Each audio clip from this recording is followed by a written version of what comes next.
It is no secret to anybody that the American people are frustrated and they are disgusted with what is going on in Washington. You may have seen the Onion magazine, the satirical magazine, running a story which said that at a time when 5% of the American people approve of what's going on in Congress, the Onion reported psychiatrists deeply worried about the mental health of 5% of the American public.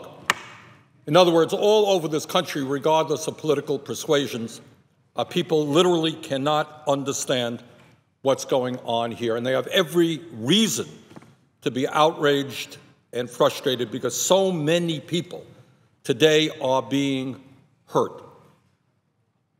We can disagree about the Affordable Care Act. We as a nation can disagree about how you address Social Security, Medicare, Medicaid, global warming, or any other issue out there. But what should not be happening is that this government and the American people should not be held hostage by an extreme right wing of the Republican Party who says, well, yeah, we lost the election by 5 million votes. We lost 2 seats in the Senate. We lost seats in the House. But nonetheless, unless we get the agenda that we campaigned on and that we lost, we're going to shut down the federal government, punish millions of federal employees and tens of millions of taxpayers who paid for federal services. And for the first time in the history of the United States of America, we are not going to pay our bills and perhaps thrust the American financial system and the world's financial system into a horrendous recession. What the American people are saying over and over again, regardless of political persuasion, yes, we can disagree on issues. No, you cannot bring the United States government to a halt and default on our payment because you disagree on certain legislation. Now, interestingly enough, Mr. President, a couple of days ago, I gathered that we had to bring the government to a halt and that we had to not pay our bills and bring the world's financial system into crisis because of the horrors of Obamacare, the Affordable Care Act. That was the reason. Well, 2 days have come and gone, and guess what? It's not the Affordable Care Act. That is not any longer being discussed. Today, I gather, I haven't seen the news in the last 15 minutes, but the last that I heard, the reason that we are shutting down the government and threatening not to pay our bills is that we are spending too much money and the deficit is too high. I gather that is the latest reason. Well, clearly, a deficit of $700 billion and a debt of $16.7 trillion is too much. But let's make a couple of points about that issue. First, in the last 3 years, we have cut the deficit in half. A few years ago, it was $1.4 trillion. Today, it is $700 billion. That is not an insignificant effort. Second, and perhaps most importantly, we have got to understand how we have got to where we are in terms of the debt and in the deficit. Mr. President, do we have a large deficit because we are spending too much on Social Security? Well, actually not, because Social Security is independently funded through the payroll tax and hasn't added 1 nickel to the deficit. So it's not Social Security. We could talk about Medicare and Medicaid in a moment, but the reason we have seen a spike in the deficit in recent years has to do with the fact that many of my deficit hawk Republican friends and some Democrats voted for the war in Iraq and Afghanistan, but they forgot to pay for that war. Just a slip, they just forgot about it. And that war, those wars are going to cost between $3 and $6 trillion. So I want everybody to remember, great deficit hawks who are busy trying to cut every program that working families in this country need forgot to pay for wars in Iraq and Afghanistan that will cost between $3 and $6 trillion. Second issue is our great deficit hawks had no problem during the Bush era of giving huge tax breaks to the wealthiest people in this country. And thirdly, of course, as a result of deregulation and the greed and recklessness and illegal behavior on Wall Street brought us to a financial collapse and a recession, with the result that revenue substantially declined. Now, I raise those issues, giving a little bit of history about how we got into the deficit today, because now I guess Congressman Ryan and others have decided that the reason we shut down the government is not because of Obamacare, it is because there is too much spending. And what that translates into is their desire to cut Social Security, to cut Medicare, to cut Medicaid, and to cut other vitally important programs for the middle class and working families of this country.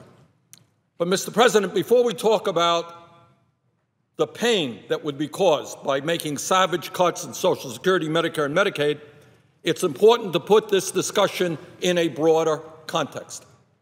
If you go out to the American people, I suspect the people in Virginia and the people in Vermont and people all over this country, and if you look at virtually every single poll that has been done in recent years, asking the American people what they consider to be the most important issues facing them, you know what they say?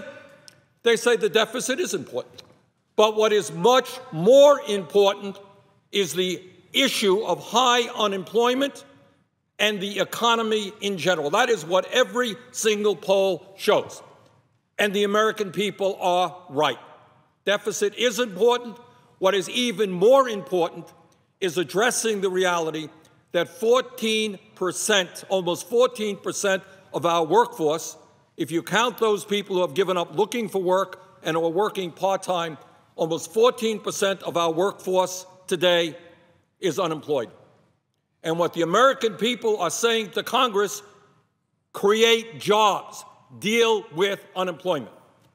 Mr. President, the other issue out there that all across this country people are deeply worried about is that most of the new jobs that are being created, and this has been the case for a number of years now, that most of the new jobs being created are part-time, low-wage jobs. How is somebody supposed to survive working for $10 an hour and getting 25 hours a week of work? You can't do it. And we're seeing more and more of those types of jobs in the economy, and by the way, jobs that provide little or no benefits. And what the American people are saying is raise the minimum wage. I can't remember what the last poll was, but surely more than 70% of the American people have said a minimum wage of $7.25 an hour is a starvation wage. We need to raise the minimum wage. Mr. President, anybody who has kids in college today understands that it is harder and harder for working class and middle class families to send their kids to college. And what the American people are saying to us, do something. You tell us what is true is that it's hard to make it into the middle class unless kids have a college education. Well, do something to make college affordable. Don't have my kid leaving college or graduate school $50,000 in debt or $80,000 in debt. Do something about that. And, Mr. President, anybody who drives anywhere in America, in Vermont or in Indiana or any place else, understands that our infrastructure, our roads, our bridges, wastewater plants, water plants, our rail system is deteriorating rapidly. And they say, do something about the infrastructure. And people are telling us that as global warming is perceived as more and more of a crisis, do something about energy efficiency. Why are we emitting greenhouse gas emissions into the air when we could be a much more energy efficient country? And on it goes. The American people are hurting, and they want us to address their problems. The other point that needs to be made is that when we talk about the financial and economic problems facing this country, it is terribly important to take an overview of what's going on in the economy in general. And there is no debate about this. The middle class in America today is disappearing. Median family income today is less than it was 24 years ago. Despite all of the increase in productivity and technology, median family income is less today than it was 24 years ago. That's rather extraordinary. We have 46.5 million people in this country living in poverty, more than at any time in the history of this country. 22.5% of our kids live in poverty. That is the highest rate of childhood poverty in the industrialized world. Poverty among senior citizens is increasing. So we have major economic challenges that we face. Now, our Republican friends, who a few days ago were telling us that they had to shut down the government and threaten not to pay our bills because of the horrors of Obamacare, now apparently no longer concerned about Obamacare, and they are now concerned about the national debt, and they're concerned about our spending. Well, this is what I want to say. If we want to have a conversation or a conference or a discussion or a special committee, or call it whatever you want, we cannot just look at cutting Social Security, Medicare, and Medicaid, as Congressman Ryan and many others want.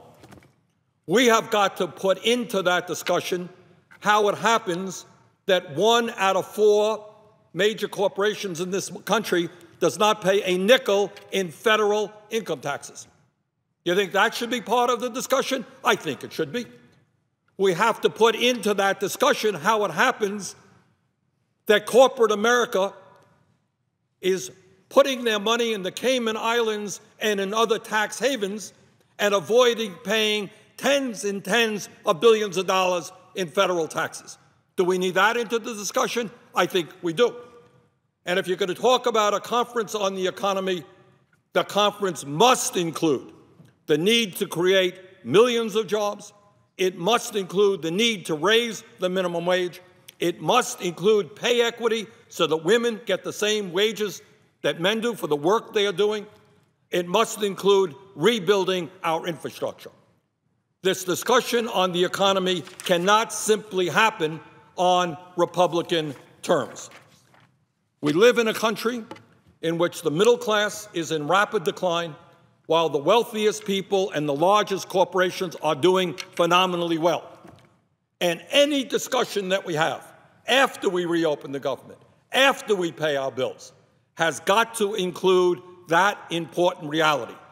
We cannot and we must not, for moral reasons and for economic reasons, balance the budget on the backs of the elderly, the children, the sick, and low-income people. The wealthiest people and the largest corporations have got to get involved, have got to pay their fair share of taxes. And we have got to create the millions of jobs that this country desperately needs. So, Mr. President, as I see the revolving or constantly changing agenda on the part of my Republican colleagues as to why they have shut down the government, I just want to make it clear that the first thing that has to happen is they have to understand this government has got to be reopened, and it's got to be reopened with a strong budget that lasts for the rest of this fiscal year. And we have got to pay our debts so that this country and the entire global economy does not descend into financial chaos. We have got to do that, and in fact, if Mr. Boehner were to give the members of the House of Representatives a vote on that issue today, I expect it would win. But as we go forward and we discuss broader issues, as we should, the agenda cannot simply be the agenda of the Republican candidate for president and vice president who lost by 5 million votes. The agenda has got to be what the American people want, and that is expanding the middle class, creating jobs, raising wages, rebuilding our infrastructure, pay equity, making college affordable. Those are the issues that have got to be on the agenda as well.